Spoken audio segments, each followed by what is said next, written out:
Shalom à tous, soyez bénis, que la grâce de Dieu soit sur vous et que Dieu bénisse tout un chacun dans le nom de Jésus-Christ. Nous sommes en train d'étudier les bénéfices de la croix de notre Seigneur Jésus-Christ et nous sommes en train de voir quand Christ a dit « Je me suis fait pauvre pour que vous soyez riches », qu'est-ce que ça veut dire? Nous sommes en train d'étudier tout doucement. 2 Corinthiens 8, verset 9 dit quoi? « Car vous connaissez la grâce de notre Seigneur Jésus-Christ qui pour vous s'est fait pauvre, de riche qu'il était, afin que par sa pauvreté, vous fussiez enrichis. » Vous voyez? De riche qu'il était, il s'est fait pauvre pour vous. Vous voyez? Ici, à la résurrection, ici, ce n'est pas la résurrection, ici, c'est à la croix. Il dit quoi? Car vous connaissez la grâce de notre Seigneur Jésus-Christ qui pour vous s'est fait pauvre des riches qu'il était, afin que par sa pauvreté vous fussiez enrichis. Donc, à la croix, qu'est-ce que Christ va faire pour nous? Il va prendre notre pauvreté et il va nous donner sa richesse. Donc, la croix, il prend toi ta pauvreté et il nous donne sa richesse. C'est ce que la croix nous donne. La croix donne la richesse. La résurrection nous donne autre chose. Alléluia. La croix nous donne sa richesse. Il s'est fait pauvre pour nous, pour que nous soyons riches. Ça, c'est la croix. La résurrection nous donne autre chose. 2 Corinthiens 8, verset 9. De riche qu'il était, il s'est fait pauvre. Ça ne veut pas dire que tu vas avoir l'argent. C'est ce que les chrétiens ne savent pas. C'est un truc spirituel. C'est une position qui te donne en Christ. Il faut accepter ça d'abord. Ça commence d'abord par croire en ce que Jésus-Christ a fait. Ce n'est pas parce que tu crois en ça que tu seras riche. Non. Mais il faut croire que il était riche. Parce que l'or et l'argent lui appartiennent. Donc, il s'est fait pauvre pour nous, pour que nous soyons riches. Ça, c'est ce que la croix nous donne. Mais la résurrection nous donne autre chose. La croix, Jésus-Christ s'est fait pauvre pour toi. Donc, la croix nous donne la richesse. Pour ceux qui viennent à l'église, qui cherchent richesse, c'est la croix qui nous donne ça. L'apôtre Paul dit que la croix est une puissance. La prédication de la croix, la prédication de la résurrection, c'est une puissance. Vous voyez? Donc, la croix ici nous donne la richesse. Pour ceux qui veulent être riches là, la croix va te rendre riche. Si tu appliques les principes, ce qu'on t'a dit de faire, la dîme, les semences, les offrandes d'autel, si tu respectes ces choses-là, Dieu n'a pas caché sa richesse. Pour ceux qui pensent que Dieu est méchant, là, Dieu n'est pas méchant. Quand tu lui demandes, il te donne. Il n'a pas caché sa richesse. C'est les gens qui te font croire, tout est dans sa parole. Tu obéis à sa parole, tu vas marcher dans la richesse du Seigneur. Ce sont des principes bibliques. Ta prière n'est pas au-dessus de la loi. C'est que les chrétiens vont s'enfermer, prier, et après, il n'y a rien. Ils ne savent pas ce qu'il y a. Ils disent, mais est-ce que Dieu même rend riche? Dieu rend riche. Prenez dans toutes les églises, tous les intercesseurs, ils sont pauvres. Parce qu'ils ont remplacé les principes, la loi là, par leur prière. Prenez tous les intercesseurs de vos églises. Il n'y a pas un qui est riche dedans. Parce qu'eux, ils prient et puis ils ne respectent pas les principes, les lois là.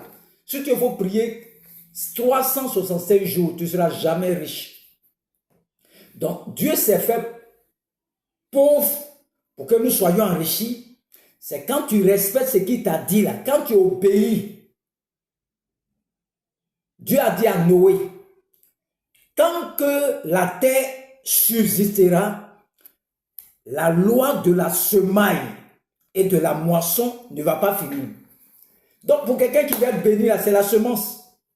Quand on dit qu'il faut faire offrande, tu te plains. Quand on dit qu'il faut faire telle action prophétique, tu te plains. Et après, tu dis à Dieu, donne-moi ta richesse. Non, ce n'est pas comme ça. On ne t'a pas bien enseigné. Dieu ne rend pas riche. Ce n'est pas parce que Dieu s'est fait pauvre ici pour que tu sois riche que demain matin, tu vas voir que l'argent va descendre sur toi. Non, ce n'est pas comme ça. Il y a des lois, il y a des principes que Dieu a établis, que tu dois respecter pour rentrer dans ta richesse. Nous ne sommes pas venus à l'église pour parler de bénédiction, non.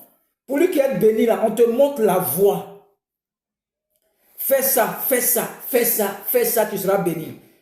Il y a des gens, Dieu peut te dire, il faut me donner pendant 1 an tout ton salaire. Tout ton salaire pour moi. Tu fais ça, il va te bénir. Ce sont les instructions qu'on te donne, que ton pasteur, le prophète te donne, que tu respectes. C'est ça qui rend riche. Sinon, tu peux faire tout ce que tu veux. Si tu ne respectes pas les principes de Dieu, là, tu seras malheureux dans nos églises. Voilà pourquoi beaucoup se plaignent. Nous, on prie quand on ne voit même pas même. Il n'y a pas de bénédiction dans nos vies. Mais tu ne pratiques pas ce qu'on dit là. Tu ne peux jamais être riche. Moi quand on m'a payé, par exemple, j'ai pris tout mon salaire pour donner à Dieu. Toi, tu n'as jamais fait ça. Je prends tout mon salaire. Je pourrais dire, mais je vais manger comment? Je prends tout mon salaire. Ça, c'est mon unique. L'offrande de l'unique. Abraham, donne-moi ton fils Isaac. Tu veux être riche. Il y a des sacrifices que tu dois faire. Ton salaire, ta dîme. Les actions de grâce. C'est ça qui déclenche la richesse de Dieu dans ta vie. Pour rien, quand tu as prié, puis tu as devenu riche. Oh, tu as duré dans l'église là. Tu as duré. Ce sont des principes. Il faut obéir. Il faut semer. Et tu vas récolter après. C'est ce qu'on appelle la loi de la semence. Pour ceux qui veulent devenir riches. Ce n'est pas pour ça que nous sommes à l'église. Mais si tu veux devenir riche, là, on te montre la voie. Tu pratiques, tu seras riche. Alléluia. Qu'est-ce que la résurrection nous donne? Dans Galates 4, versets 6 à 7. Galates 4, je vais lire. Il dit, et parce que vous êtes fils, Dieu a envoyé dans nos cœurs l'esprit de son fils, lequel crie Abba Père. Le verset 7. Ainsi, tu n'es plus esclave, mais fils. Et si tu es fils, tu es aussi héritier par la grâce de notre Seigneur Jésus-Christ. Le monde a des richesses. Il ne faut pas regarder les richesses du monde. Ça peut finir un matin. Les richesses appartiennent au Fils de Dieu lui-même, nous. Tout ce qui est richesse sur la terre nous appartient. La richesse du méchant peut finir. Tous ceux que tu vois, ils sont méchants. Ça peut finir. Tu n'as jamais vu le président qui est devenu pauvre. Quand ils l'ont enlevé au pouvoir, il est devenu pauvre.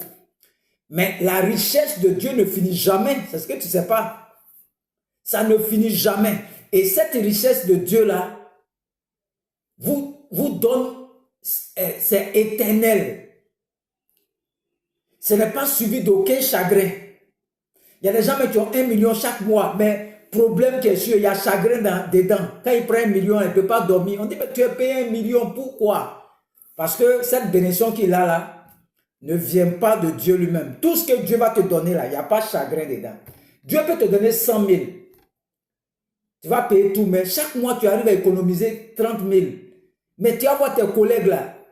Ils ne peuvent pas. D'ici le 5, tout l'argent est fini. Ils viennent prendre crédit chez toi encore. On dit, comment toi tu fais? C'est ça qu'on appelle la richesse de Dieu, n'est suivie d'aucun chagrin. Donc, la croix fait quoi? La croix te donne la richesse et la résurrection te donne quoi? Tu es maintenant héritier. Tout ce qui est trésor, l'argent de Dieu là, toi aussi ça t'appartient. Vous voyez comment c'est intéressant? C'est cette richesse-là que Dieu vous donne. Vous êtes héritier au nom de Jésus-Christ. Rien ne vous manquera. Ce sont des principes. L'église a. Si tu veux prier comme tu veux, mais ta prière n'est pas au-dessus de la loi. Tu sèmes, tu vas récolter. C'est une loi biblique. Tu ne sèmes pas là, tu vas sécher. Tu vas sentir dans ta vie mais que ça ne va pas. Parce que tu ne sèmes pas. Qui sème va récolter. C'est ça. Ce sont des principes que tu dois suivre pour accéder à la richesse de Dieu. Que Dieu vous bénisse et que le nom de l'Éternel soit glorifié. Pour être riche chez Dieu, c'est facile. Ta dîme, les semences, les actions de grâce, tout ce qu'on fait à l'église participe.